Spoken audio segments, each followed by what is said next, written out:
Hello दोस्तों, स्वागत है आपका मेरे YouTube चैनल पर। दोस्तों, मैं सचिन पाल और आज आप देखेंगे कि गोली दर्पण से बनने वाले प्रतिबिंबों की स्थिति कैसे ज्ञात की जाती है। ठीक है, उसी के आगे क्लास 10 में चल रहे थे। पार्ट 4 ये हमारा है, कल 3 हो गया और आज हमारा पार्ट 4 है। क्लास 10 में पार्ट 4 गोली दर्पण से बनने वाले प्रतिबिंबों की स्थिति ज्ञात करना है।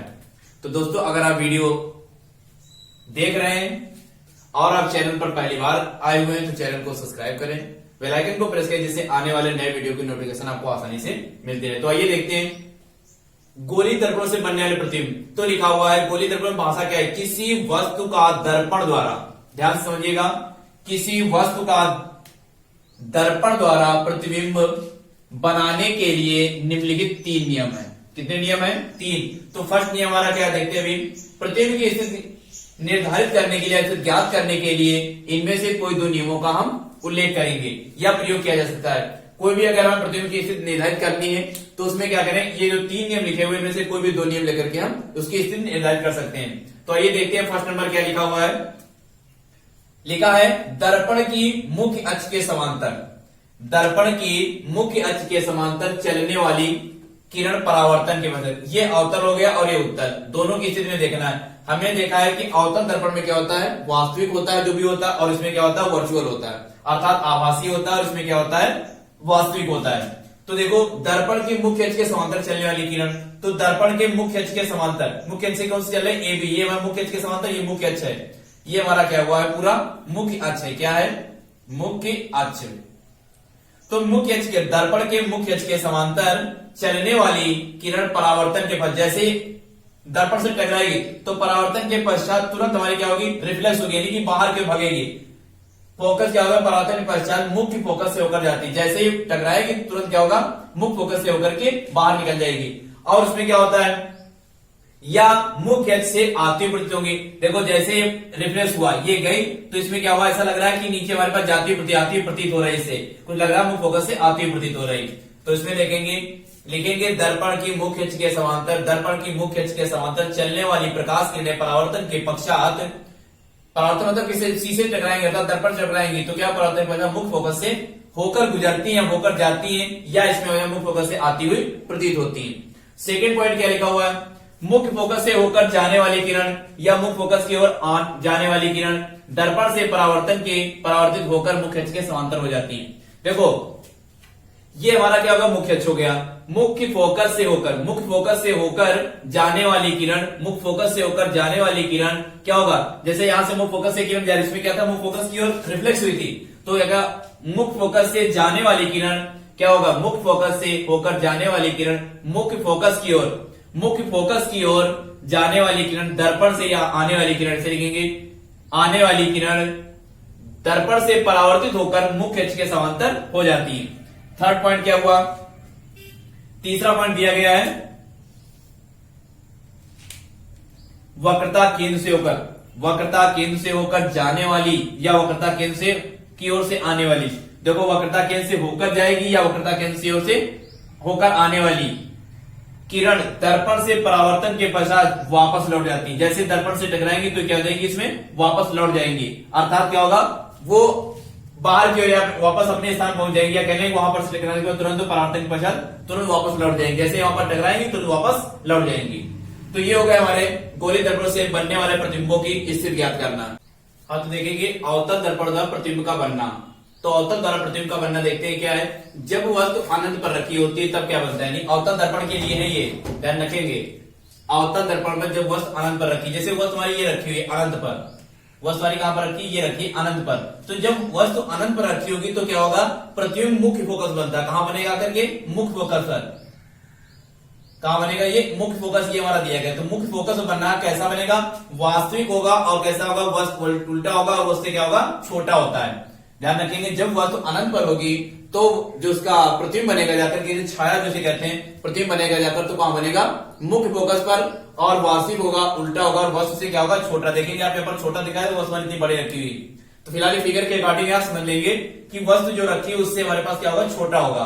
अगला बी पार्ट देखते हैं, वस्तु वक्रता केंद्र हमारी क्या होती है, सी। वक्रता केंद्र का अनंत के बीच रखी हो, तो ये हमारी वस्तु रखी हो वक्रता केंद्र और अनंत के बीच में। जैसे अनंत हमारा ये डेटा साइज बढ़ा दी, अनंत है, तो वक्रता केंद्र हमारा क्या हो गया, ये सी हो गया। वक्रता केंद्र और अनंत के बीच में जब वस्तु रखी होगी तो कहां पर बनेगा जाकर के, तो प्रतिबिंब मुख्य फोकस का वक्रता केंद्र के बीच बनता है। मुख्य फोकस और वक्रता केंद्र ये हमारा इसके बीच में उल्टा होगा, वास्तविक होगा और क्या होगा, वस्तु से छोटा होगा। वास्तविक उल्टा हुआ, वस्तु से छोटा। ध्यान देंगे, जब हमारे पास वस्तु वक्रता केंद्र अनंत के बीच में होगी, वक्रता केंद्र और अनंत के बीच में होगी, तो उसका जो बनेगा जाकर प्रतिबिंब बनेगा जाकर, तो वक्रता केंद्र और फोकस के बीच में बनेगा जाकर वास्तविक होगा, उल्टा होगा और वस्तु से क्या होगा, छोटा होगा। तो देखते हैं सी पार्ट इसका। जब वस्तु वक्रता केंद्र पर रखी हो, जब वस्तु कह रहा कंडीशन भी वक्रता केंद्र पर, ये वक्रता केंद्र क्या, सी वक्रता केंद्र पर रखी हो, तो हमारे पास फिगर कहां, सॉरी प्रतिबिंब का कहां बनेगा जाकर के, वक्रता केंद्र पर ही बनेगा। कहां पर बनेगा, वक्रता केंद्र पर, लेकिन कैसा होगा, उल्टा होगा, वास्तविक होगा और वस्तु के बराबर होगा। ठीक है, जब वस्तु अनंत पर जब वस्तु वक्रता केंद्र पर रखी होगी, जब वस्तु रखी हुई ए बी वस्तु है, तो अब क्या है, जब वस्तु वक्रता केंद्र ए बी हमारी अनंत पर रखी है, तो उसका जो प्रतिबिंब बनेगा जाकर वो वक्रता केंद्र पर ही बनेगा, लेकिन कैसा होगा, वास्तविक होगा, उल्टा होगा और वस्तु के बराबर होगा।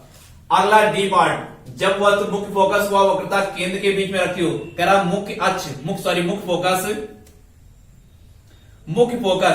हमारा क्या है, ये एफ मुख्य फोकस और वक्रता केंद्र सी के बीच में रखी, ये हमारे बीच में वस्तु रखी, तो उसका प्रतिबिंब कहां बनेगा जाकर, दर्पण द्वारा प्रतिबिंब वक्रता केंद्र पर तथा अनंत के बीच बनता है। तो कहां बनेगा जाकर, फिर देखेंगे वक्रता केंद्र और अनंत के बीच। वक्रता केंद्र हमारा क्या है, ये सी, तो और ये हमारा आगे तक जो भाग होगा कहां होगा, अनंत पर, तो वक्रता केंद्र और अनंत के बीच में बनता है। ध्यान रखेंगे, वक्रता केंद्र और अनंत के बीच में बनता है। आगे देखेंगे, तो देखेंगे जब वस्तु मुख्य फोकस पर रखी है, जैसे हमारे में मुख्य फोकस क्या है, जब वस्तु कहां रखी, मुख्य फोकस पर, तो जब वस्तु मुख्य फोकस पर रखी होगी तो क्या होगा, मुख्य फोकस तो दर्पण द्वारा प्रतिबिंब अनंत पर बनता है। कहां बनता है, तो दर्पण द्वारा जो प्रतिबिंब बनेगा वो कहां पर बनेगा जाकर, अनंत पर बनेगा।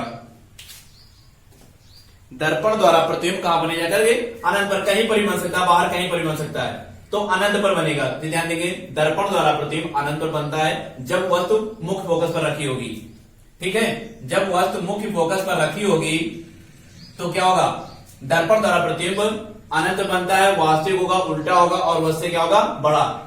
एफ देखते हैं, छठा नंबर, जब वस्तु ध्रुव तथा मुख्य फोकस, ध्रुव और मुख्य फोकस एफ के बीच में ये वस्तु रखी, तो दर्पण द्वारा प्रतिबिंब कहां बनेगा करके, दर्पण के पीछे बनेगा, आभासी होगा और सीधा बनेगा और वस्तु से क्या होगा, बड़ा बनेगा। दर्पण द्वारा प्रतिबिंब दर्पण के पीछे बनता है, आभासी होगा, सीधा होगा और वस्तु से बड़ा होगा। वस्तु हमारी रखी हुई है, यहाँ पर प्रतिबिंब बनना ए डैश और बी डैश प्रतिबिंब बनना, वस्तु हमारी रखी ए और बी, कहां रखी है, ध्रुव और एफ के बीच में जो रखी है, फोकस के बीच में रखी होगी, तो कहां बनेगा जाकर के, दर्पण के पीछे आभासी होगा और वस्तु से बड़ा होगा और कैसा होगा, सीधा होगा।